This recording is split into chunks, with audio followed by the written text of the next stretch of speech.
Assalamualaikum warahmatullahi wabarakatuh.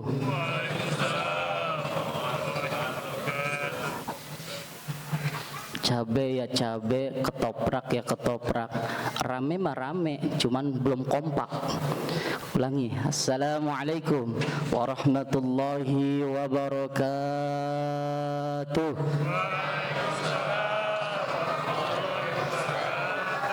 Daun salam, daun saga. Yang ngucap salam saya doain masuk surga. Alhamdulillahi rabbil alamin. Alhamdulillahilladzi ja'ala syahrul ramadan syahrul mubarakah. Asyhadu an la ilaha illallah wahdahu la syarikalah wa asyhadu anna sayyidana Muhammadan abduhu wa rasuluhu la nabiyya ba'dah.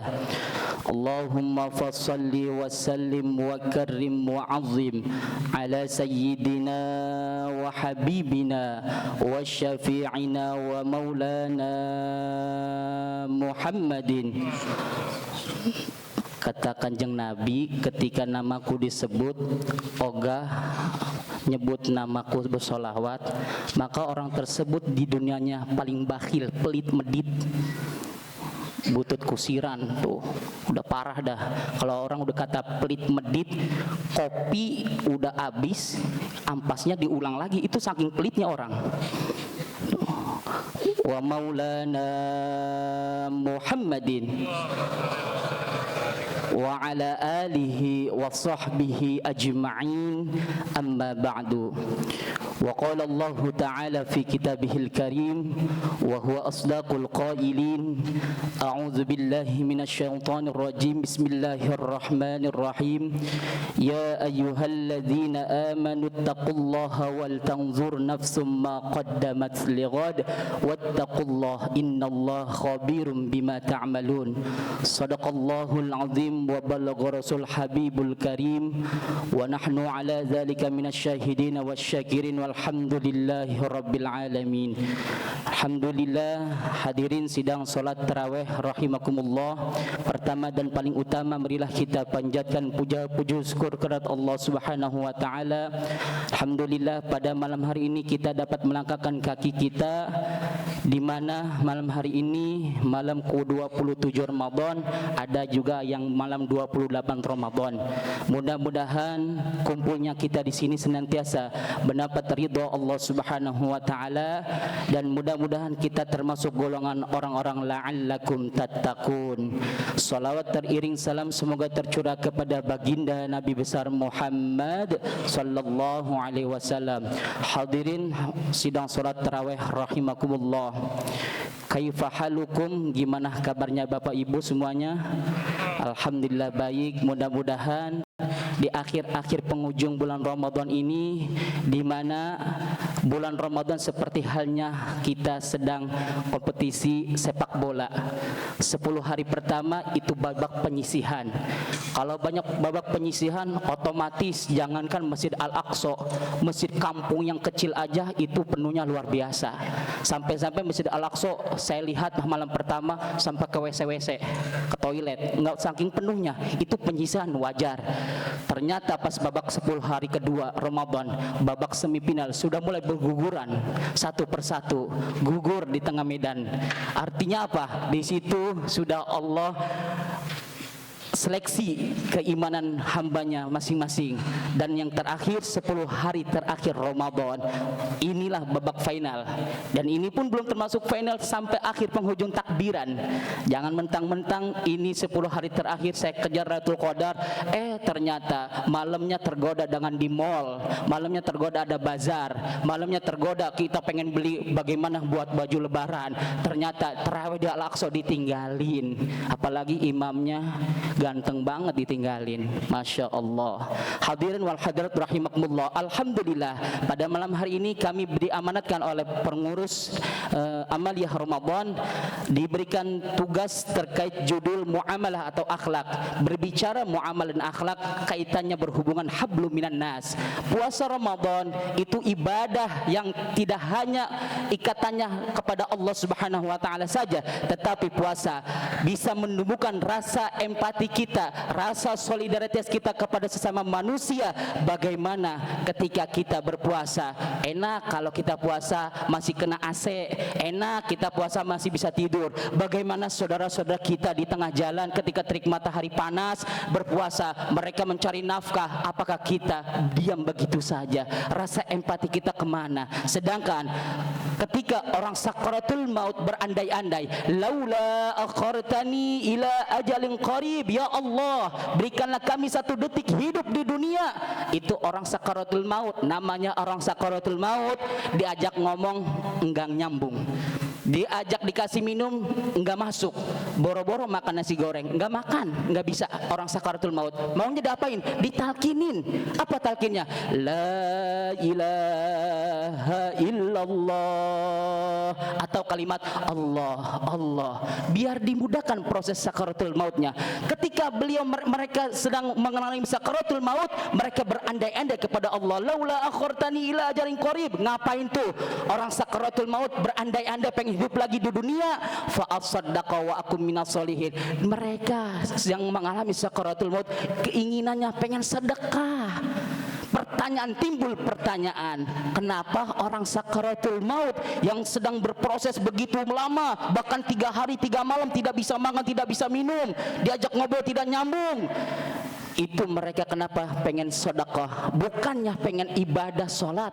Jawabannya bukannya kepengen umroh, bukan kepengen haji, bukan kepengen puasa, tapi jawabannya fa asaddaqa wa akum minas solihin, pengen sedekah. Ternyata Ibnu Qayyim Al-Jauzi menyatakan sedekah itu bisa mempermudah proses sakaratul maut. Kita tidak tahu akhir hayat kita. Walaupun mungkin ibadah kita rajin, sholat kita rajin, puasa kita rajin, akhir hayat rahasia Allah. Banyak kisah-kisah zaman Nabi, para ahli ibadah, tetapi di akhir penghujung hayatnya belum tentu dia mendapatkan rahmat dari Allah Subhanahu wa taala. Makanya ketika kita ingin masuk surga, jangan mengandalkan karena ibadah jauh. Tapi kalau kita ingin surga, itu karena rahmat Allah Subhanahu wa taala. Yang kedua, Ibnu Qayyim Az-Jauzi menyatakan, kenapa orang sakaratul maut berandai-andai ingin hidup di dunia, ingin bersedekah? Karena ketika dia masuk ke alam kubur, yang tadinya di dunia dia masuk ke rumah luasnya luar biasa, mewah, beruangan AC, tiba-tiba masuk ke alam kubur, dia hanya 2 kali 3 meter saja. Baju yang dia pakai yang tadinya harga ratusan ribu rupiah, bahkan jutaan rupiah yang dia pakai, ternyata mereka yang sudah masuk alam kubur cuman dia pakai kain kafan saja. Dan itulah orang yang bersedekah, kata Ibnu Qayyim Al-Jauzi, di alam kuburnya tiba-tiba ada cahaya yang terang menerang. Allah kirimkan cahaya, dan cahaya itu tidak akan redup. Gara-gara apa? Gara-gara si hamba tersebut semasa hidupnya gemar bersedekah. Yang ketiga, kata Ibnu Qayyim Al-Jauzi, orang yang sedang mengalami sakaratul maut berandai-andai ingin hidup kembali, dia ingin bersedekah karena dia tahu bahwa orang yang gemar bersedekah Allah sudah siapkan di surganya Allah Subhanahu wa taala, dan pintu masuknya pun khusus, nama pintunya Babus Sakhoya. Babus Sakhoya itu pintu-pintu yang dilewati orang-orang yang dermawan. Beruntunglah orang-orang yang gemar bersedekah sampai saat ini.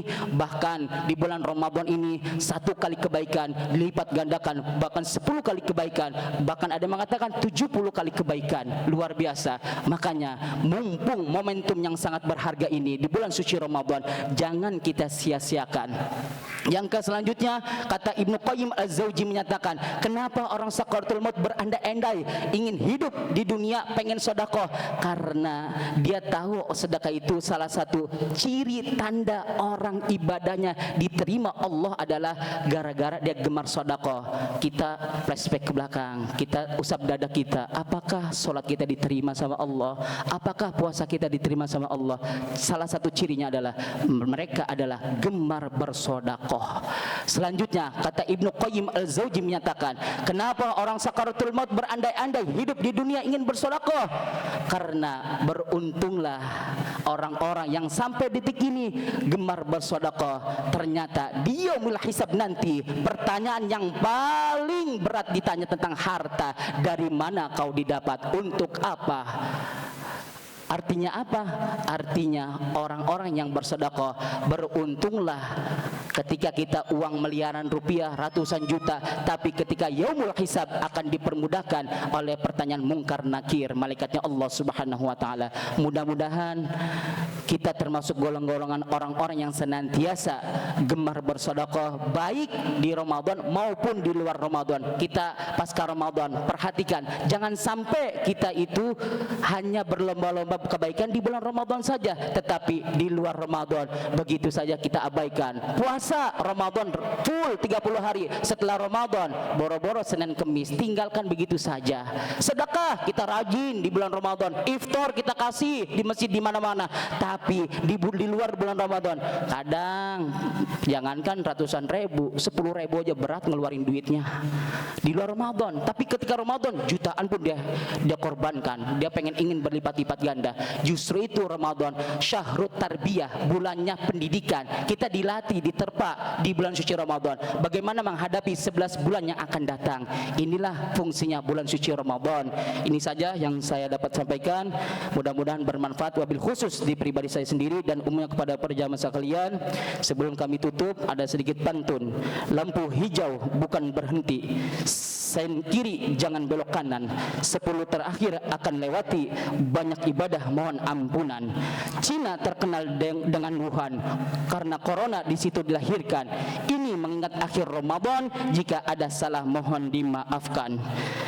Demikianlah apa yang kami sampaikan. Wabillahi taufiq wal hidayah. Assalamualaikum warahmatullahi wabarakatuh.